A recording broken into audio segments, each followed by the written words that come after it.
You're watching Service Drive, exclusively on CBT News. Hey everyone, Jim Fitzpatrick. Welcome back to another edition of Service Drive right here at cbtnews.com. On today's show, we are joined by John Fairchild, who's high-performance fixed ops coach and president of Fairchild Automotive Solutions. This is the guy that you want in your corner if you want to fix your fixed ops. So, John, thank you so much for joining us once again on the show. Thanks for having me. It's always a pleasure being here. Thank you for the invitation, Jim. Absolutely. I'm very excited to be here. We always get such great comments whenever you're on. So we want to talk a little bit today about something that I know that's near and dear to your heart, which is order takers to trusted advisors, right? There is a difference out there, right? Yes, yeah, absolutely. And I'm going to say something that may be controversial, especially on the ears of someone that's from variable side. That's a general manager, dealer principal. So you guys in variable don't listen to this. Well, you do need to listen to it because I'm going to say something controversial is that I personally do not feel like service advisors are salespeople. Okay. I said it. I was going to say, wow. So, yeah, that's going to come as a shock to you. Now, he's painting with a broad brush, so for you service advisors that consider yourself a top sales professional, no. Yeah, no, Go ahead. And listen. But I hear what you're saying. Sales will occur. Yeah. But I want to make sure that we recognize that it's all in the name of a service advisor. Yeah. Is that I should be a trusted advisor. Right, right. So how do we differentiate between that? How do we become, because let's face it, Jim, if I give people the right advice, the sales are going to come. Right. And because you are trusted. Right, and I don't want to come off as a pushy advisor. Yeah. I don't want to be somebody who is just pumping product on people. Yeah. And I think the variance from order taker to trusted advisor really relies on the connection that we make. Sure. And some of you in the audience and some have heard me open my mouth before in public may have heard me say this, is it's really all about how do I connect and how do I create emotional deposits in that person's mind. Okay? And you can do this with any relationship, and it's certainly a helpful thing to do because what it does is it eases that customer's comfort level. And you know what? My wife calls them brownie points. Okay, okay, fair enough. So if that's a good way to explain it. Well, yeah. So if I send her flowers on a Wednesday for no good reason, first of all, she's going to say, "What'd you do?" But no, she's gonna it builds up those emotional deposits. Sure. The other day she caught me vacuuming in the house, and she's like, "Wow, that's great." So all of those little things that are emotional deposits we can do with our customers. Yeah. And what are those things? Okay, it's really simple stuff. It's finding commonality. Yeah. It's looking people in the eye. Yeah. It's complimenting their vehicle. Yep. It's giving them a proactive status on their vehicle before they ask about it if they've left their vehicle for you. Sure. And all those things will do a couple things. Number one is I always say a service advisor is accountable for a lot of things that they're not physically responsible for. So they're the face of the dealership. And let me tell you, the customer is not looking to see, did the part not come in? Did the technician not show up? Right. Did the technician not fix it right the first time? Yeah. All those things fall back on the service advisor. So as many of those emotional deposits as I can build up, the first thing that does is when there is a glitch, when there is a mishap, and when there is something that happens that shouldn't have happened or the customer may get twisted sideways about, it's a lot easier for that customer to not see that as a pattern. Right. So that's the first thing. The second thing is if I've made all those emotional deposits and I've got some goodwill going there, that customer now is hopefully, and in most cases they do, feel a level of obligation to at least listen to what I'm saying. Sure. So to move in from a order taker, what's it going to be, to a trusted advisor, it really takes making that connection and building a bridge to that customer through those emotional deposits. Sure. And for the people that are listening, they're saying, well, if I start to recommend things that this individual needs on their vehicle, legitimately, that the vehicle needs, sometimes it can come across as a sales pitch, or at least when the customer's listening to it. Absolutely. They go, well, do I really need, tires? Do I really need that? Right. Do I really need, so how do you build those emotional deposits and at the same time not come across as a pushy salesperson? And we didn't really rehearse this, but you said a few words that caught my ear right then. What's you that? said one word a few times, and it's the word need. Yeah. Okay? Yeah. So if I don't truly know how that vehicle is used in the real world and what their intentions are with that vehicle long term, Yeah. then I am in no business to make appropriate recommendations. Sure. And exactly the opposite is true. So I ask a few questions and I find out what that customer's needs are. Now I have a plan that will resonate with those needs, and whatever recommendations I'm making can really it's going to be hard for that customer to think that I'm not making appropriate recommendations. Okay. But exactly the opposite is true. Yeah. If it's strictly transactional, hey, by time and mileage you're due for X, Y, and Z. Well, what if I'm going to sell the car? Right. What if I'm leasing this car? Yeah. You know, there's a number of things. I got 2 months left on the lease. I really don't care that much about all of those things. Okay. Yeah. You know, and true enough that it may be the great advice to get them to do the minimum required stuff anyway, because they could get dinged for it. Sure. Or what if the customer says, I'm going to sell this car next week, next month, next year? Right. Right? Right. So I got to find out what that customer's actual needs are so that I can resonate with those. And then that way, the two things exist. And I know as a service advisor, if you're listening to this now, that this has happened to you. You're facing a customer and you either feel a tension in your heart that, okay, this customer is going to perceive this as coming off pushy, or you can feel that tension from the customer. Yeah. And now I can take a step back and say, hey, listen, Jim, I don't want you to ever feel like I'm trying to sell you things that you don't need. Right. In fact, that's why I asked you a few questions, so I could give you the right advice, so I could give you appropriate advice. Right. And now I've kind of shifted to becoming a trusted advisor. Trusted advisor. That's exactly Absolutely. right. Which really, when a consumer finds that in a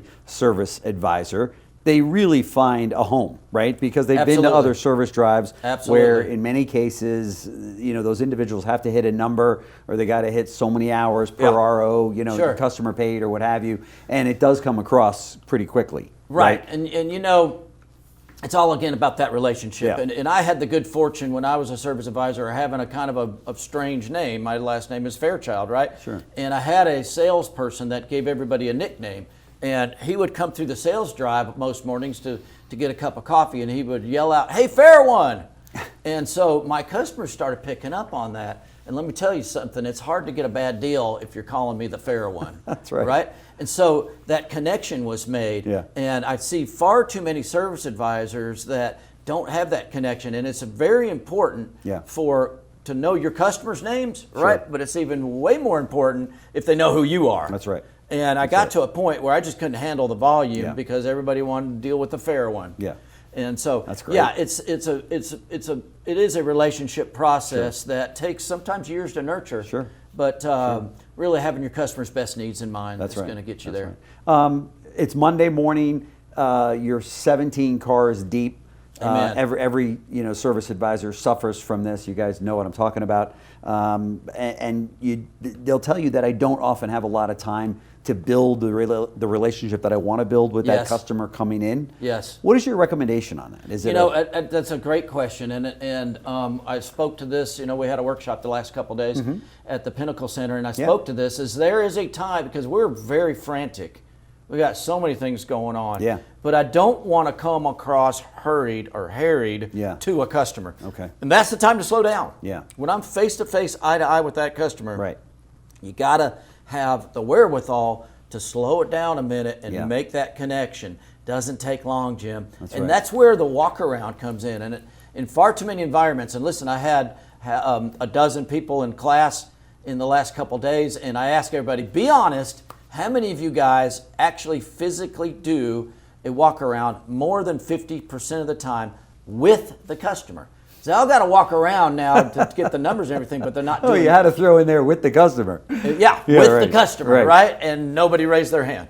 And I said, you guys are a little bit too honest. Yeah, right. And the next time we reconvene on this, because those classes, they build into the next class, I'm going to ask you this again. Yeah. And I'm definitely... What's the number one reason they don't do the walk around with the customer? Awkwardness, and it's just out of pattern. Okay. And that's a good question too, because we talked about this. Because of that question, I said, guys, you're going to need a compelling reason why you're doing it now when you've never done it before. Right.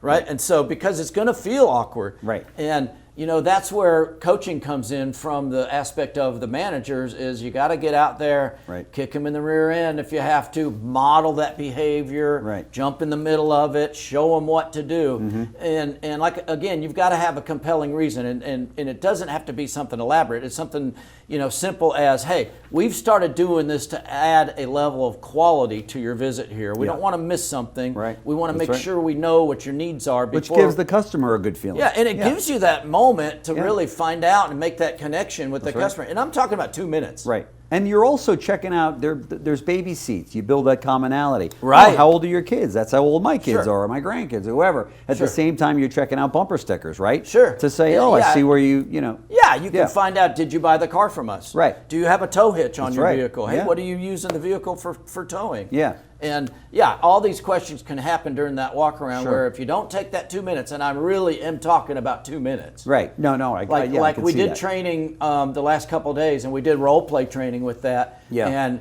if you can keep it between 2 and 3 minutes, you're golden. That's right. And listen, there are going to be times where I legitimately can't do a walk around. Right. Legitimately. Right. Number one, if I got a night drop.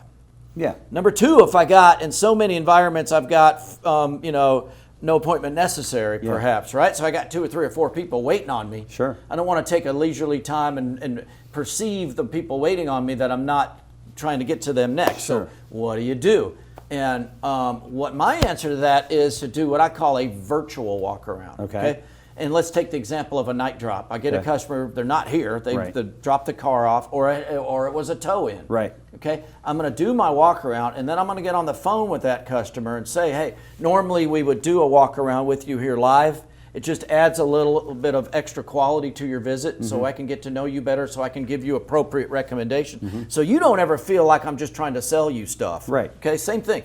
Same thing if you're backed up 3 or 4 behind, and those customers are already seated in the lounge. I'm going to take that tablet or take my form Right. and go and sit down next to them and say the same thing. Normally we would do this in person. As you can see, we're a little bit hurried up this morning. I apologize for that, but I want to give you the same level of attention as I do everybody else. And Yeah. here's what we see. Go through your little 2-minute spiel, and now you've got your walk around done. That's right. That's right. And they feel a little bit closer to you. They're going to open up to you. They're going to be Absolutely. open to also more things on the vehicle to Yes. have done. Have you ever rented a car from Enterprise Rent a Car and not gotten a walk around? Amen. Yeah. It's unbelievable. I mean, and now when you going in, oh, it's Enterprise. We're definitely doing a walk around on this car, Sure. right? And you're ready Inspect for it. Yeah, to inspect it. Right. Yeah, because you don't want to be dinged for something that you That's didn't right. do. Yeah. And I tell you what, as you and me and everybody else included, is we really don't look at the passenger side of our car No. until you wash it or something like That's that, right? That's right. So I don't know if there's a ding or a dent or a scuff on the right Yeah. side of my car. Yeah, that's right. And so if I don't get it pointed out to me, Yeah. then when I come back, I'm at, or at checkout, I'm going to think you did it. That's right. And and listen, everybody, a lot of people say, "Oh, we got cameras for that." Yeah. But at the time that the customer is spun out, and now you got to rewind the camera to show them Yeah. that you didn't do it. Yeah. You've kind of lost that rapport. Sure. I have 2,000 ROs that I write in my service drive every month. How many service advisors should I have? Hey, that's a good question. If you want to do the math on it, 2,000, you're roughly going to have 6 or 7 advisors. I'm going Okay. to say, depending on the car line, depending on if they're a repair and express advisor, or if they're a repair advisor alone, Okay. or if they're an express advisor alone, Okay. they should be in the neighborhood of 8 to 15 repair orders. Again, depending on what their functionality exactly is Okay. per day. Okay. Anymore, and I got, there are some car lines I won't mention at this moment that really do a lot more than that. And I had some in my class today, and the numbers that they write up a day would astound you. Is But that a good thing or a bad thing? It's a bad thing if you get too many. Yeah. Obviously, too few Because is. now you're is- really just processing and you're Yeah, not- you you're don't not- have that Yeah. quality time. Right. You're too really rushed Sure. to be able to spend that QT Sure. with the customer. And why does a dealer do that? Why or a fixed ops director do that versus saying, hey, we got to make sure that we've got I ample don't coverage? think they try to, but especially in an express environment, I think that and I'm not a fan, and I'm going to say something, another thing a little controversial. Not John Fairchild. Yeah, I'm not a fan of having a separate express department if we don't have enough advisors.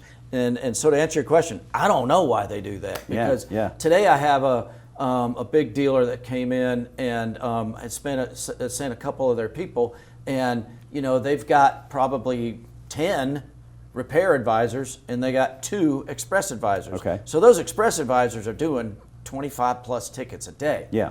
And in that case, I might at one time, if I'm that express advisor, I might have 7 or 8 people going at the same time. Yeah. Waiting in my waiting room. Yep. And that's a recipe for disaster. Yep. It's not a good customer retention methodology. Sure. It's not a good customer upsell methodology, Yep. because I can't spend that quality time with the customer, and they're not getting what they deserve. Yeah, no question about it. And that's what it's all about now, right? I mean, Yeah, there's no absolutely. question. Yeah, I mean, it's the customer retention is the buzzword of every, and as it should be. Yeah, right. and as it has been. I mean, we Yeah. really struggle with achieving the kind of retention that we'd like to have in the business. And I do know for a fact, that the customers, from my own experience, that spend the most money are the happiest customers. Right. And if I can't get the quality time to spend with that customer, they're not going to have an opportunity to really invest in their vehicle Right. like they should. Yeah. Because I'm not going to be able to point it out to them. I'm too busy. Sure. Last question: how often should a service advisor or a team of service advisors be trained? How often should classroom-style training be take place in a service drive? Thank you in for a, that in a question. week? I really feel like it's an ongoing process. Okay. And I'm in dealers every day, every month, that I'm in there on a monthly basis, Right. training people. And it's the same, it's akin to your sales team up front, okay?